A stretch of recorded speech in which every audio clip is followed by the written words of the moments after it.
Hello there ladies and gentlemen, TX141 here, also known as Paul, bringing you another Ace in a Day gameplay for the arcade mode of War Thunder. In today's instalment, I shall be reviewing the Beaufighter Mark 6C. To provide you with a brief historical overview of the Beaufighter and the variant depicted here in War Thunder, we must go back to the middle of 1938. And we can see by comparison of the German Luftwaffe with the British RAF, that whilst the German Luftwaffe has a heavy fighter in the form of the Messerschmitt 110, a twin-engined, long-ranged fighter designed for a multitude of roles, the British RAF has no aircraft of comparable type, only fielding in the mainstream the Hawker Hurricane and the eventual Supermarine Spitfire, two short-ranged, single-engined aircraft designed for the fighter interceptor and patrol roles. However, this was until the intervention of the Bristol Aircraft Company as of the middle of 1938, thanks to their private adventure, which was funded all on their own part, in turning their light Beaufort bomber into a Beaufort cannon fighter, which was to eventually be dubbed the Beaufighter. 8 months of development saw the first prototype of this newly equipped fighter, which was essentially a redesign of the Beaufort with a good portion of components derived from it, take flight as R2052 on July the 17th, 1939. This initial prototype went down very well, thanks to both its overall performance, obtaining a high top speed of 335 miles an hour or 539 kilometers an hour to those in metric, and fielding a brilliant armament of 4 20mm Hispano Mk cannons. Further refinements to the prototype and further test flights led to the first variant of the Beaufighter for combat service, the Beaufighter Mark 1F, being rolled out as of October 1940. This variant was to go down very well with its pilots, achieving very good status as a night fighter, thanks to the combination of its lethal armament and its AI airborne interception radar, which, when combined with its high top speed, meant that the plane could latch onto targets very quickly and with ease. However, despite the success of the aircraft, there were some problems, including, but not limited to, the mounting of the nose-mounted or ventral nose-mounted 20mm cannons, which led to a lot of recoil if fired over a significant burst, meaning that the pilot could lose track of his or her target quite quickly. On top of this, the plane also had a tendency to swing upon takeoff, catching a lot of rookie pilots by surprise after their first couple of takeoffs. However, these problems were rectified over the course of the Beaufighter's history, extending into 21 variants and concluding as of 1945, i.e. the end of the Second World War, with some Beaufighter variants going on to service beyond the Second World War. The variant you see here in War Thunder, the Beaufighter Mark 6C, is designated C according to Coastal Command Service. The Mark 6 in general was the second definitive variant of the Beaufighter to follow on from the Mark 1F, featuring a pair of Bristol Hercules Mark 16 1,600 horsepower radial engines, 4 20mm cannons in the nose ventral, and a rear-facing 7.7mm Vickers machine gun turret. The aircraft arrived in the middle of 1942, and by the end of that year was to start fielding the British 18-inch torpedo or the American 22.5-inch torpedo for anti-shipping roles, which commenced to success as of 1943. As a result, the Beaufighter Mark 6E goes down as a plane which was the result of necessity, the mother of all invention, and a plane which did very well in the multitude of roles it was designed for, especially the night fighter and anti-shipping roles. With that being said, how exactly does the Beaufighter Mark 6C handle in War Thunder? Well, as we go into this gameplay, a ground strike gameplay on the map forwards, we have to look at our setup.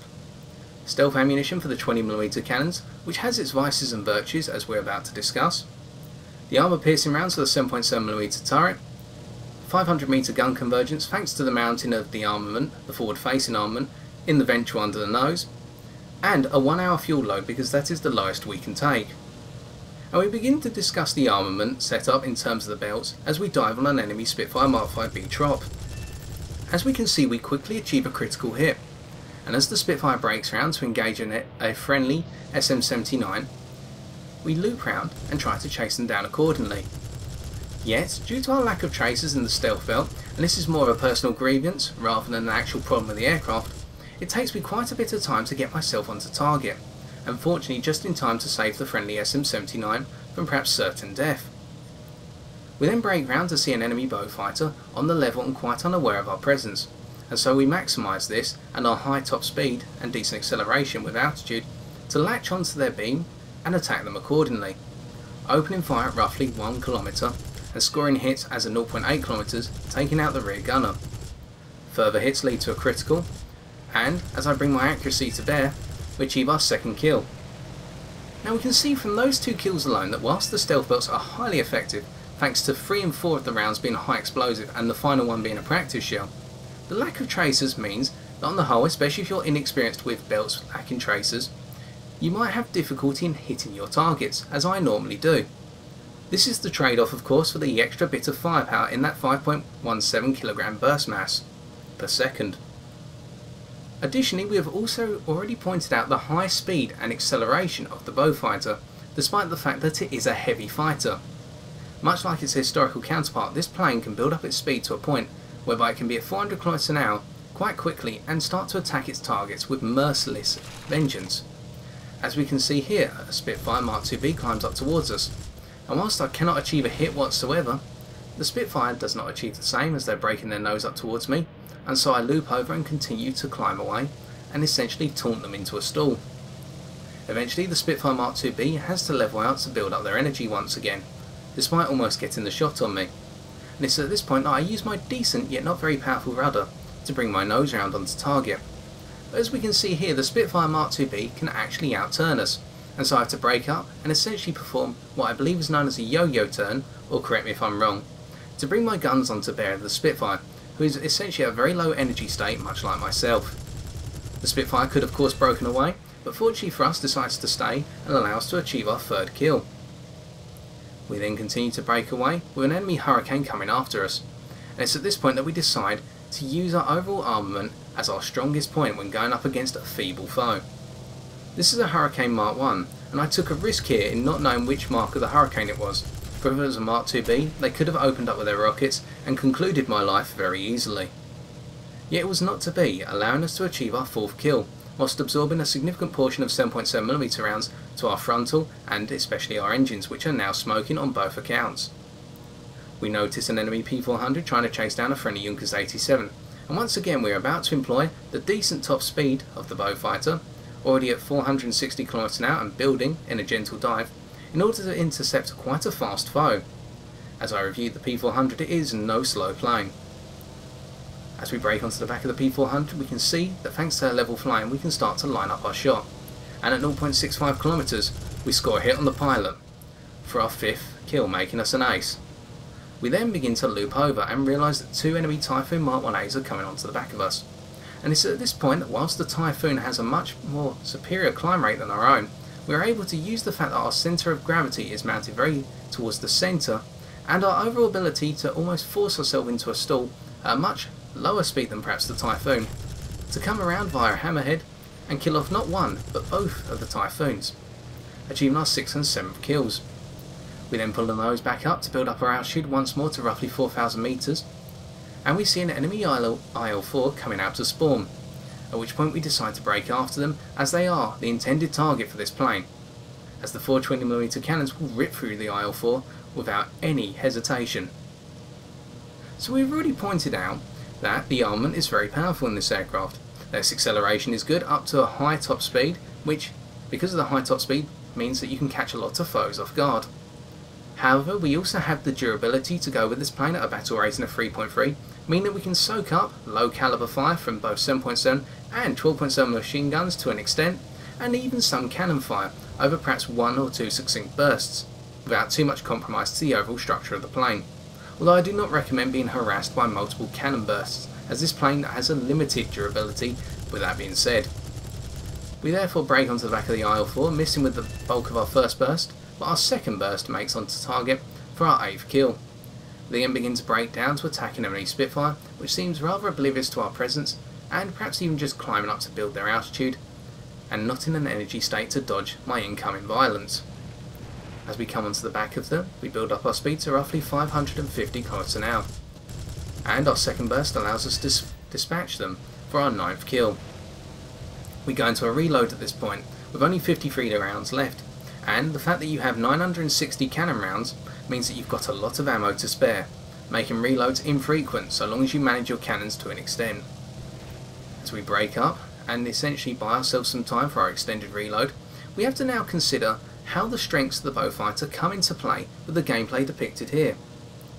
A number of you may have already noticed that I am up at very high altitude by comparison with where most friendly and enemy planes are flying for a battle rating 3.3 game.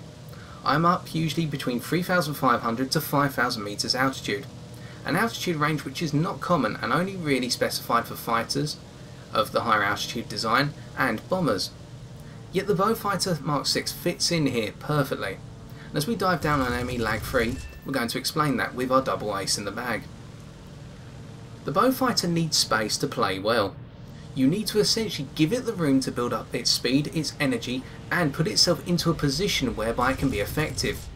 And as I dive down here, achieving a critical hit on an enemy Spitfire Mark 1A, we can see that just a 1 second burst is enough to cripple an enemy aircraft. But we return to our point. This aircraft, when given space, performs admirably, as while it does not have the overall manoeuvrability of most of its mono-engined, monoplane fighter opponents,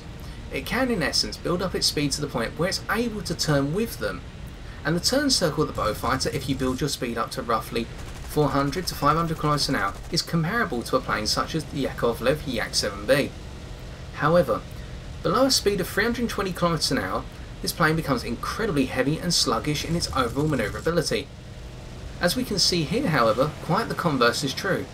Take this plane over a speed of 500 km an hour, and both the roll rate and the responsiveness of this plane locks up to an incredible amount, and I ruin a multitude of boom and zoom kills here because I just do not have the manoeuvrability in the aircraft anymore because I've overspeeded, despite getting that critical hit off on the enemy Spitfire Mark 1A. So we can see here that whilst this aircraft performs well with speed, it has a very limited speed range of roughly 400 to 500 km an hour.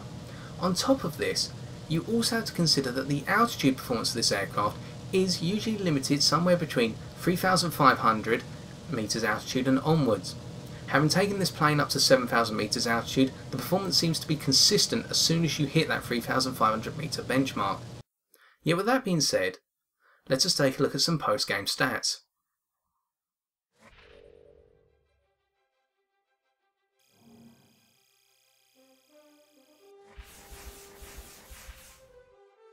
Hence, we see that our 10 kills and single assist allowed us to earn 23,898 silver lions.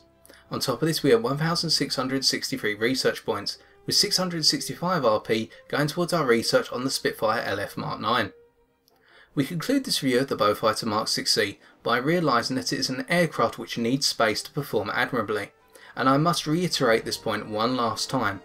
Throughout the gameplay you have just seen, I was given the chance to fly off to the side of the map and build the plane's altitude above 3,500 metres, because above this altitude this plane comes into a world of its own, by comparison with its performance which is sluggish down at lower altitudes. Additionally, I was therefore able to build up my speed to the 400 to 500 km an hour speed range, which makes this plane handle at its best possible capacity. Its moderate roll rate, moderate rudder response, decent overall elevator response, brutal armament of 420mm Hispano Mk cannons, and its turn circle, which at these speeds is comparable to that of a Yak-7B, meant that I was able to engage my targets at will, and, thanks to the decent acceleration and high top speed on the level, intercept planes such as some of the fighters which were attacking the friendly bombers, and even the IL-4 at long distance, thanks to the fact I can quickly break onto my targets without hesitation. Of course, if you want to take down a Beaufighter Mark 6C, you have to close it down and prevent it from gaining this space in the first place. Drag it into a turn fight, put some pressure on it, because even if you cannot outturn the Mark 6C from the outset, especially if you're flying something such as a Messerschmitt 109 F4, you can essentially force it into a low energy state, whereby the Beaufighter will no longer be able to manoeuvre near as well as your single engined fighter, meaning you can close onto the back of it and rip it to pieces thanks to its lacking armament in that 7.7mm rear turret, which only acts as a warning device in essence. We can see by comparison to the rest of our team that we came first, because we played to the strengths of our aircraft as an interceptor up high, especially a heavy interceptor designed to take down bombers rather than fighters, although we gave it a go on both accounts. I must also correct myself here that the Beaufighter Mark 6's battle rating is 3.0, and that is a mistake I've made during the course of this video. Yep, we move on to one final point about the Beaufighter Mark 6C. This plane has reasonable durability, and as a result you can throw it into a furball down low in an airfield domination game, and on occasion pick up a large portion of kills and break away to live another day. Although this approach is risky thanks to the fact that lower altitude furballs mean lower speeds, and as a result you will have much less manoeuvrability as the furball ensues. Meanwhile, a good portion of your fighter opponents, if they cannot outturn you or do not desire to outmaneuver you at first, can break away, build up their speed and come in on the long run, and you will find that planes such as the P400, the P39, the 109E3 and indeed the Typhoon Mark 1A will all use this approach in order to get a successive pass on you and rip you to pieces in the eventuality, because while you are durable, you cannot withstand too much cannon or machine gun fire over the long period. Nonetheless, if you are looking for a heavy fighter which is able to live up to its reputation as essentially being the craft of necessity, the mother of all invention, then the Beaufighter Mark 6C is the heavy fighter for you. And so, with that being said, I've been TX141, and if you've enjoyed this video, why not leave a like, comment or subscribe for future War Thunder videos on my channel. Yet until next time, ladies and gentlemen, take care and good luck in the skies.